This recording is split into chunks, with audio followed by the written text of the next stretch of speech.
नाम उन्मेष डहरिया है। मैंने मछली पालन के फील्ड में 4 साल की पढ़ाई करी हुई है और पिछले 6 सालों से मछली पालन के फील्ड से जुड़ा हुआ हूँ। किसान भाइयों, अगर आपको मछली पालन के फील्ड में कोई भी दिक्कत आती है, चाहे वो तालाब का चुनाव से लेकर मछली को हार्वेस्टिंग के बीच में कोई भी समस्या आती है, आपका ऑस्कर फिशरीज की टीम आपको हमेशा सपोर्ट करने के लिए तैयार खड़ी है। आपको इस नंबर पर सीधे कॉल करना है, अपना नाम रजिस्टर करवानी है। इसका हम लोग साल भर का 999 रुपए एक मिनिमम प्राइस है, क्योंकि मछली पालन में अगर आप नॉलेज पर पैसे इन्वेस्ट करती हैं तो वो पैसे व्यर्थ नहीं जाती, ये आपको 10-20 गुना ज्यादा रिटर्न देकर जाती है। तो आप इस नंबर पर जरूर कॉल करें। ऑस्कर फिशरीज आपको हमेशा से मछली पालन के लिए गाइडेंस करने के लिए तत्पर है। आज के सीजन में हमारे फार्मर भाई नए सिरे से मछली पालन की जो प्रक्रिया है उसको स्टार्ट करते हैं, और सबसे महत्वपूर्ण काम होता है कि हम लोग किस साइज के बच्चे और किस गुणवत्ता के बच्चे तालाब में छोड़ने वाले हैं और कैसे हम लोग उसको अच्छे से उसको पाल करके बड़ा करेंगे।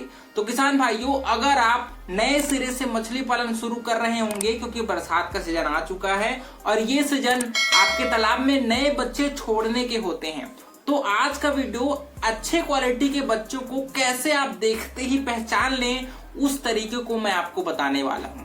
किसान भाइयों, इसके 4 इंपॉर्टेंट पॉइंट है। सबसे पहला कि आपके आसपास अगर आप हेचरी से बच्चे खरीदते होंगे या फिर आप जा करके वहां से बच्चे लाते होंगे, तो आपके लिए ये पॉइंट बहुत ही महत्वपूर्ण हो जाता है। क्योंकि देखिए, अच्छे क्वालिटी के बच्चों के लिए उसके जो पेरेंट्स है, जो नर मादा है, वो अच्छे साइज के होने बहुत ही जरूरी है। आपने देखा होगा कि गवर्नमेंट हेचरी में बहुत छोटे छोटे साइज के बच्चों को भी इंजेक्शन लगा करके उनसे बच्चे हैं वो निकाले जाते हैं, लेकिन उन बच्चों की गुणवत्ता है वो बहुत ही पुअर होती है। उसमें बहुत ज्यादा उनके मोर्टेलिटी रेट बहुत हाई होती है, उसमें उसका ग्रोथ परफॉर्मेंस बहुत ही लो होता है। तो आपको ये जरूर श्योर करना है कि जिस नर मादा से बच्चे निकाले जा रहे हैं उसका जो उम्र है वो 2 साल से ऊपर होनी चाहिए, या फिर उसका जो भार है दोस्तों वो कम से कम 2.5 से 3 किलो साइज के होने ही चाहिए मिनिमम। अगर आप कहीं पर हेचरी से बच्चे खरीदते होंगे या फिर जहां से आप खरीदते हैं, तो वहां पर उसके जो नर मादा है उसको जरूर आपको चेक करना है। या तो वहां पर जो काम कर रहे हैं वर्कर हैं उनसे पूछ लीजिए, या फिर आप खुद जाकर के जब नीटिंग होता है वहां पर आप जाकर के उनके साइज को जरूर आप चेक कर सकते हैं। बहुत हेचरीज में ये भी होता है कि वो बाहर से जो ब्रूडर होते हैं, नर मादा होता है, उनको उन लोग मंगाते हैं। तो अगर बाहर से नर ब्रूडर मंगाया जा रहा है तो वो भी बहुत अच्छा होता है। यहाँ पर आपको मैं एक कॉन्सेप्ट बताता हूँ जिसको कहा जाता है इन ब्रीडिंग डिप्रेशन। इसमें होता क्या है कि अगर आप एक निश्चित क्षेत्र में रहने वाले नर मादा का ही प्रजनन करा रहे हैं, तो उससे जो बच्चे पैदा होंगे वो वीक क्वालिटी के होते हैं। तो जो भी हेचरी में बाहर से जो ब्रूडर नर मादा मंगाए जाते हैं और उनसे फिर ब्रीडिंग प्रक्रिया है वो कराई जाती है, तो वो बहुत ही अच्छी गुणवत्ता के बच्चे हैं वो पैदा करते हैं। दूसरी बात, आपको क्योंकि जून के महीने में जो ब्रीडिंग प्रक्रिया है मछली की वो शुरू होती है, तो नए नए फ्रेश जो ब्रूडर हैं उनका यूज किया जाता है और वहां से जो बच्चे पैदा होते हैं वो अच्छे गुणवत्ता के होते हैं। तो आपको अपने ब्रीडिंग सीजन की स्टार्टिंग में ही अपने तालाब को तैयार करके बच्चे वहां से खरीदने हैं और अपने नर्सरी तालाब में उसको अच्छे से फिंगरलिंग साइज में बड़े करके आप उसको ग्रो आउट तालाब में अपने शिफ्ट कर सकते हैं। ठीक है, तो ब्रूडर की अच्छी क्वालिटी होनी बहुत ही आवश्यक होती है।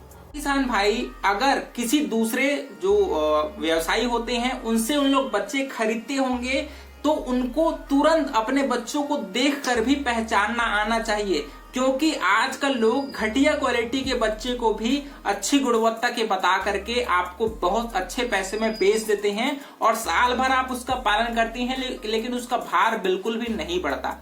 तो आपको मैं एक बहुत ही अच्छा तरीका बताऊंगा जिसकी मदद से आप मछली को देखते ही पहचान जाएंगे कि इसकी गुणवत्ता कैसी है। जब भी आप किसी भी व्यवसायी से बच्चे खरीद रहे हैं, चाहे वो स्पॉन, फ्राई, फिंगरलिंग के साइज के होंगे, उसको आपको क्या करना है, एक बाल्टी लेना है। बाल्टी में कम से कम आपको उसका आधा पानी से भर लेना है बाल्टी को। फिर थोड़ी मात्रा में कम से कम 20 से 25 पीस जो बच्चे होते हैं छोटे छोटे, उसको आपको लेना है और उस बाल्टी में छोड़ देना है।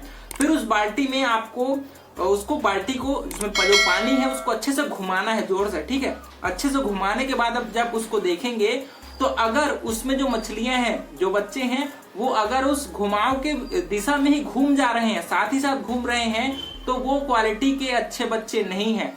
अगर वो बच्चे आपके जो आपने पानी घुमाया है उसके जस्ट विपरीत दिशा में आपके बच्चे अगर घूम रहे हैं मछलियां, तो वो बच्चे अच्छे क्वालिटी के होते हैं। क्योंकि जो बच्चे टंच होते हैं दोस्तों, वो मछली के वो आपके पानी के बहाव के जस्ट विपरीत दिशा में मूव करते हैं, घूमते हैं, जिससे वो उनकी ये खासियत होती है कि वो पानी के बहाव के विपरीत दिशा में तैर सकते हैं, मतलब वो अच्छी क्वालिटी के बच्चे हैं। तो इस तरीके से आप तुरंत ये जान जाएंगे कि आपके जो बच्चे खरीद रहे हैं वो अच्छी क्वालिटी के हैं कि नहीं। बात अगर आप किसी फार्म से अपने बच्चे को खरीदने गए होंगे दोस्तों, तो वहां पर आपको उस नर्सरी में जो फीडिंग कराया जा रहा है उसकी गुणवत्ता को थोड़ा जरूर चेक करना है। अगर उस फार्म में नर्सरी पालन के दौरान वो उनको सिर्फ फार्म मेड फीड पर ही अगर उनको मछलियां बड़ी करी होंगी, या फिर जो फार्मर जो कंपनी वाले फीड जो आता है बच्चों को तैयार करने के लिए, आजकल प्री स्टार्टर टाइप का आपके पाउडर वाले फीड भी आ रहे हैं, अगर वो फार्मर पाउडर वाले फीड यूज कर रहे होंगे कंपनी वाली, तो उस फीड को खा करके जो बच्चे तैयार हुए होंगे वो बहुत ही अच्छे क्वालिटी के होंगे। तो अगर आपके आसपास कोई फार्मर कंपनी वाले फीड खिला करके बच्चे तैयार किए होंगे, उनकी गुणवत्ता अच्छी होगी आपके नॉर्मल फार्म मेड फीड खिलाने के मुकाबले। तो आपके पास अगर ऑप्शन होंगे तो आप जो कंपनी वाले फीड खिलाए हैं वहां से आप बच्चे को परचेज करिए, आपको उसमें ज्यादा अच्छी क्वालिटी के बच्चे हैं वो आपको मिलेंगे।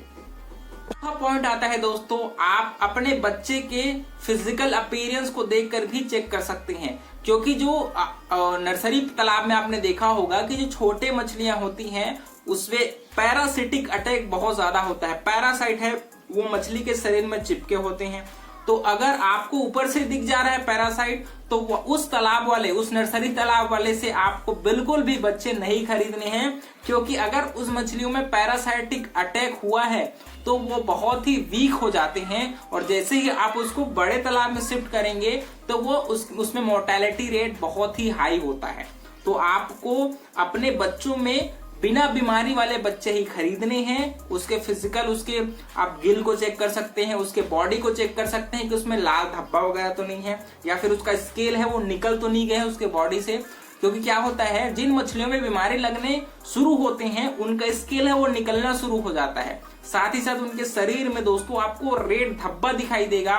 मतलब आपको ऐसे जगह से बच्चे बिल्कुल भी नहीं खरीदने हैं। आपको एकदम से क्लियर बच्चे, जिसके बॉडी में कुछ भी निशान ना हो, जिनका मूवमेंट बहुत ही स्ट्रांग हो और जो पानी मारने पर उछलते होंगे, ऐसे बच्चे को आपको खरीदने चाहिए। ये आपको अच्छी ग्रोथ देंगी, साथ ही साथ ये आप समय में ये मछलियां तैयार भी हो जाएंगी, है ना। तो इन सभी इंपॉर्टेंट बातों को आपको ध्यान रखना है। सबसे पहले आपको अच्छे हेचरी से बच्चे खरीदने हैं। आपको अगर तुरंत बच्चे खरीद रहे हैं तो उसके मूवमेंट को आपको देखना है कि बच्चे कितने टंच हैं, कितने उछल कूद कर रहे हैं। साथ ही साथ मछली के शरीर को देखकर भी आप जान जाते हैं कि मछलियां बीमार हैं कि अच्छे से स्वस्थ हैं। तो किसान भाइयों, अगर आपको वीडियो पसंद आया होगा तो वीडियो को लाइक जरूर करिए। ऑस्कर फिशरीज पर नए हैं तो चैनल को सब्सक्राइब करना बिल्कुल मत भूलिएगा। मिलते हैं अगले वीडियो में किसान भाइयों, तब तक के लिए बड़ों का सम्मान करिए, छोटों को प्यार करिए और खुद का ढेर सारा ख्याल रखिए।